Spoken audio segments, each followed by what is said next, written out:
Good morning and नमस्कार दोस्तों, स्वागत है आप सभी का आपके अपने YouTube channel GK search engine पर। तो दोस्तों आज है 6 जून और 6 जून से रिलेटेड राजस्थान करंट अफेयर्स के जितने भी इम्पोर्टेंट क्वेश्चन हैं उन सभी को हम इस वीडियो में डिस्कस करने वाले हैं। तो पूरा वीडियो बहुत ध्यान से देखना और वीडियो के एंड में मैं आपसे क्वेश्चन भी पूछूंगा जिसका आंसर आप सभी को कमेंट बॉक्स में देना है। कल के वीडियो में मैंने आपसे एक क्वेश्चन पूछा था जो था जयपुर के जालाना स्थित राजस्थान इंटरनेशनल सेंटर में इंडिया फूड बिजनेस एक्सपो 2026 का आयोजन कब किया जाएगा। तो 5 से लेकर 7 जून तक ये आयोजित होगा। बी ऑप्शन यहाँ पर बिल्कुल सही था। जिन दोस्तों ने बी ऑप्शन कमेंट बॉक्स में सही जवाब दिया था उनको हार्दिक शुभकामनाएं। तो जयपुर के जालाना स्थित राजस्थान इंटरनेशनल सेंटर में 5 से 7 जून तक इंडिया फूड बिजनेस एक्सपो 2026 का आयोजन किया जाएगा। यहाँ राजस्थान उद्योग व्यापार महासंघ की ओर से इस 3 दिवसीय B2B एक्सपो में देश भर से 100 से ज्यादा एग्जीबिटर्स हिस्सा लेंगे। आयोजन का मुख्य उद्देश्य फूड इंडस्ट्री से जुड़े व्यापारियों, मैन्युफैक्चरर्स और बायर्स को एक साझा मंच उपलब्ध करवाना है। एक्सपो में फूड प्रोसेसिंग, मसाला इंडस्ट्री, पैकेजिंग, होटल सप्लाई सहित कई क्षेत्रों की प्रमुख कंपनियां हिस्सा लेगी।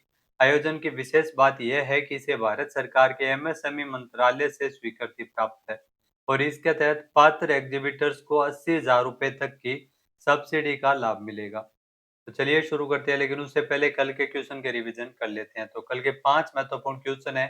जयपुर में मुख्यमंत्री भजनलाल शर्मा एक पेड़ माँ के नाम अभियान और हरियालो राजस्थान अभियान 2026 का राज्य स्तरीय शुभारंभ 5 जून को किया है। गुजरात में चौथी राष्ट्रीय आर्म रेसलिंग चैंपियनशिप में फलोदी के लावण्य पुरोहित ने स्वर्ण पदक जीता है। अलवर में राजस्थान में जो खेत बचाओ अभियान की शुरुआत हुई है 3 जून 2026 को। सरिस्का टाइगर रिजर्व बनेगा विश्व स्तरीय इको टूरिज्म हब। यहाँ पर नेचर इंटरप्रिटेशन सेंटर और कन्वेंशन सेंटर का निर्माण होगा। उत्तर पश्चिमी रेलवे के बाड़मेर रेलवे स्टेशन पर 4 जून को जोन के पहले वाटर रिसाइकलिंग प्लांट का उद्घाटन महाप्रबंधक अमिताभ के द्वारा किया गया। तो पहला क्वेश्चन है, निम्नलिखित कथनों पर विचार कीजिए। दो कथन आपके सामने है। पहला है कि बीसलपुर बांध कमांड एरिया जो कि प्रदेश का पहला ऐसा क्षेत्र बनने जा रहा है जहां पर कमांड एरिया आधुनिकीकरण के तहत समृद्धि पायलट प्रोजेक्ट लागू किया जाएगा। तो समृद्धि पायलट प्रोजेक्ट है वो बीसलपुर बांध में लागू किया जा रहा है, जो बिल्कुल सही है। फिर है कि देश भर में चयनित 32 पायलट परियोजनाओं में से तो राजस्थान से बीसलपुर परियोजना को ही शामिल किया गया, तो ये भी बिल्कुल सही है। दोनों ही यहाँ पे सत्य कथन दे रखे हैं। ए ऑप्शन यहाँ पर बिल्कुल सही हो जाएगा। आइए जानते हैं इंपॉर्टेंट फैक्ट्स। तो टोंक के बीसलपुर बांध कमांड एरिया प्रदेश का जो पहला ऐसा क्षेत्र बनने जा रहा है। ये यहाँ पर कमांड एरिया आधुनिकीकरण के तहत समृद्धि पायलट प्रोजेक्ट लागू किया जाएगा। इसके तहत किसानों को नहरों से आगे खेतों तक पानी पहुंचाने के लिए प्रेशराइज्ड पाइपलाइन नेटवर्क विकसित किया जाएगा, जिससे पानी की बचत होगी और प्रत्येक खेत तक समान रूप से पानी उपलब्ध करवाया जा सकेगा। जल संसाधन विभाग के अधिकारियों के मुताबिक ये परियोजना modernisation of command area development योजना के तहत संचालित की जा रही है। देश भर में चयनित 32 पायलट परियोजनाओं में राजस्थान से बीसलपुर परियोजना को शामिल किया गया है। बीसलपुर कमांड एरिया का कुल क्षेत्रफल 81,800 हेक्टेयर है, लेकिन पायलट प्रोजेक्ट के लिए 5,000 हेक्टेयर नीचे इसमें क्षेत्र का चयन है वो किया गया है। नेक्स्ट है, निम्नलिखित कथनों पर विचार कीजिए। दो कथन आपके सामने है। पहला है कि प्रधानमंत्री ई बस सेवा योजना जिसमें प्रदेश के 8 शहरों में 1150 इलेक्ट्रिक बसों का संचालन किया जाना है, जो बिल्कुल सत्य है। फिर है कि 16 अगस्त 2023 को प्रधानमंत्री ई बस सेवा योजना की शुरुआत है वो भारत सरकार के द्वारा की गई थी। तो ये भी कथन बिल्कुल सही दिया गया है। कथन 1 व 2 दोनों ही यहाँ पे सत्य है।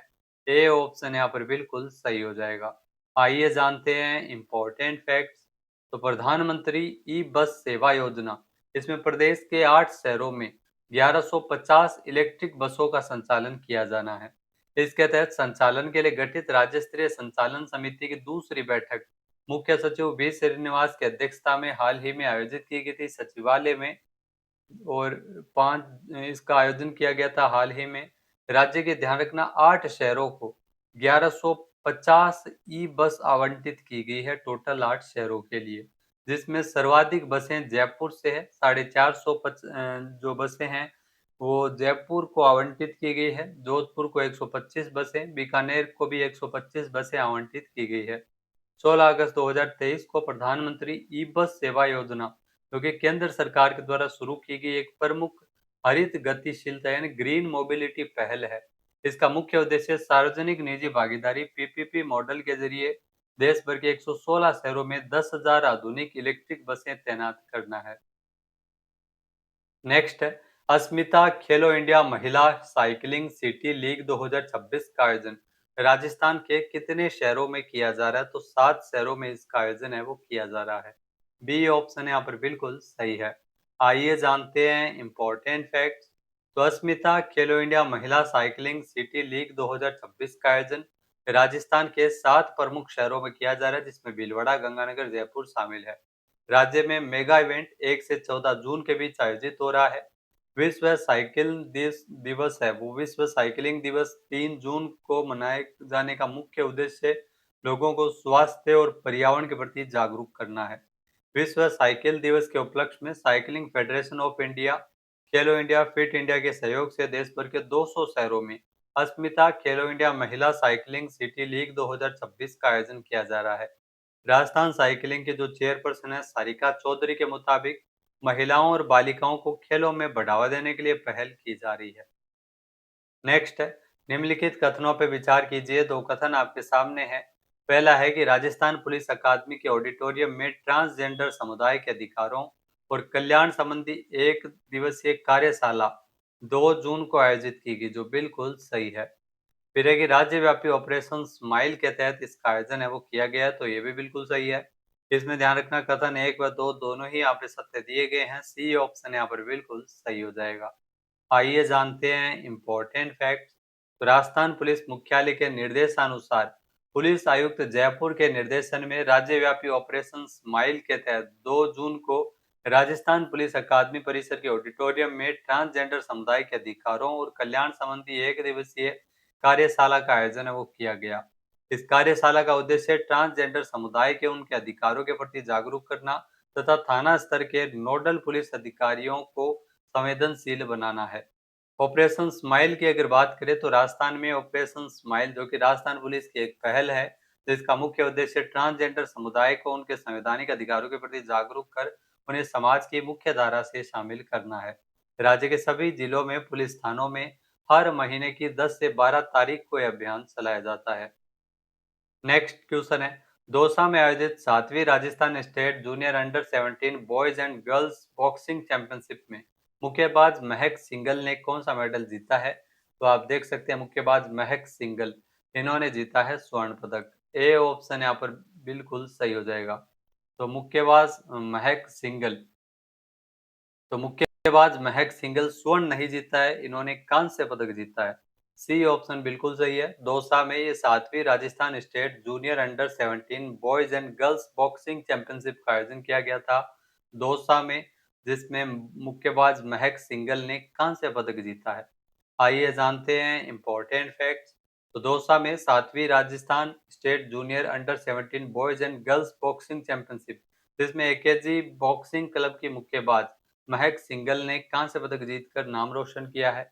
इसके अलावा प्रतियोगिता में प्रदेश भर से 200 से अधिक खिलाड़ी शामिल हुए, जहां पर महक ने लगातार कड़े मुकाबलों में दमदार खेल और तकनीक का समझ का प्रदर्शन किया था। अब बात करते हैं आज के जो सूजस ई प्रश्नोत्तरी की। तो सूजस ई प्रश्नोत्तरी संख्या 105, जो कि 4 जून को प्रकाशित की गई थी। पहला क्वेश्चन है कि विकसित भारत वाइब्रेंट विलेज कार्यक्रम मुख्य रूप से भारत सरकार के किन मंत्रालयों की एक संयुक्त पहल है? ये ध्यान रखना, भारत सरकार के युवा कार्यक्रम एवं खेल मंत्रालय तथा गृह मंत्रालय के द्वारा मिलकर इस स्कीम को चलाया जा रहा है। तो विकसित भारत वाइब्रेंट विलेज कार्यक्रम, जो कि युवा कार्यक्रम एवं खेल मंत्रालय और गृह मंत्रालय के सहयोग से आयोजित किया जा रहा है। नेक्स्ट है राजस्थान 7 करोड़ 19 लाख से अधिक आभा स्वास्थ्य खाते यानी आभा आईडी कार्ड बनाकर पूरे देश में राजस्थान का कौन सा स्थान है? तो राजस्थान इसमें दूसरे स्थान पे है। पहले स्थान पे ध्यान रखना यूपी है, राजस्थान का दूसरा स्थान है।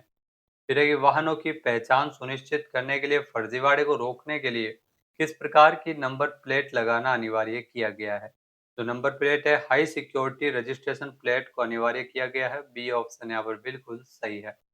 नेक्स्ट है पीएम स्वनिधि योजना के तहत रेहड़ी पटरी वालों को अपना खुद का व्यवसाय शुरू करने या विस्तार करने के लिए बिना किसी गारंटी के अधिकतम कितनी राशि का ऋण प्रदान किया जाता है? तो इसमें 50,000 रुपए का लोन मिलता है।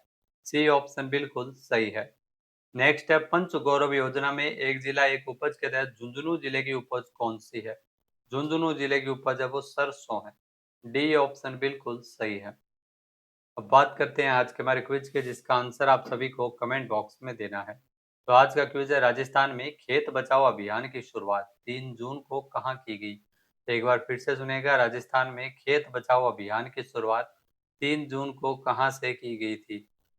सही आंसर आपको कमेंट बॉक्स में देना है, और अगर ये वीडियो आपको पसंद आए तो इसे आप लाइक और शेयर करना बिल्कुल न भूलिएगा।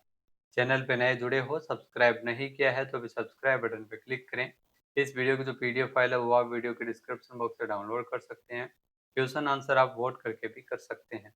वीडियो देखने के लिए धन्यवाद। जय हिंद, जय भारत, जय राजस्थान।